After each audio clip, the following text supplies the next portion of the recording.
faut partir d'un principe très simple. Une entreprise a pour vocation de faire du profit et donc ne recrute que si elle a des besoins spécifiques. Ça s'explique souvent par des activités en expansion et un développement, comme l'a dit tout à l'heure mon cher ami Mbaye. Ce COSIM existe depuis 1948. Je pense que en termes de participation déjà à la formation des jeunes Sénégalais, à tous les niveaux, nous accueillons en relation avec des institutions de formation des jeunes qui viennent s'imprégner du monde réel de l'entreprise, parce qu'un des problèmes, et on l'oublie souvent dans ce pays, c'est une inadaptabilité ou une inadaptation des formations qui sont faites par rapport aux besoins réels des entreprises. C'est maintenant qu'on commence à trouver sur le marché cette ressource humaine-là. Sinon, ça n'existait pas. On a le plus souvent, comme vous dites, monsieur, des ingénieurs. L'ingénieur, vous lui demandez de nettoyer son plan de travail, il dit qu'il ne nettoie pas, il est ingénieur. Donc, c'est un état d'esprit aussi que quand on forme une personne, vous savez que dans le secteur de l'agroalimentaire, vous aurez à laver des machines, à laver le sol où vous avez travaillé, vous aurez à respecter tout un ensemble de tâches que si vous ne le faites pas, vous, ingénieur, vous n'aurez pas forcément tout le temps quelqu'un à côté de vous pour faire cela. Parce que nous, petites entreprises, contrairement aux autres peut-être, vous êtes polyvalents. Vous faites tout vous-même.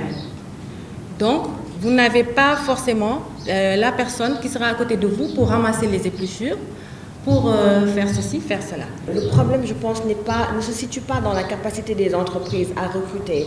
Je pense qu'aujourd'hui, on estime le nombre de salariés à environ 300 000 sur une population de 13 millions d'habitants. Je pense que c'est très infime. Donc l'État ne peut pas tout faire, l'État ne peut pas créer des emplois pour tous, les entreprises non plus ne peuvent pas recruter tous les jeunes aujourd'hui qui sont constitués à hauteur de 60% de la population. Donc je pense que l'auto-emploi est un incontournable.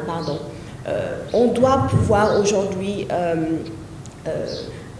encourager les jeunes à créer des emplois. Et je pense que pour certains, peut-être c'est une notion qui est innée.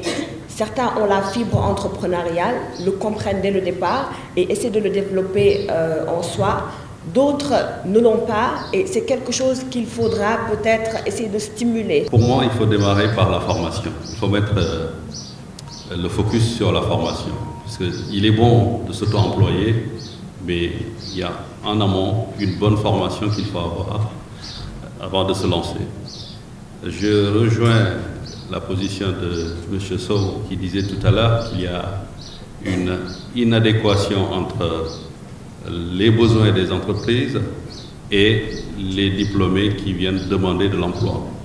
Nous recevons beaucoup de CV. Mais combien parmi ces CV correspondent à notre besoin?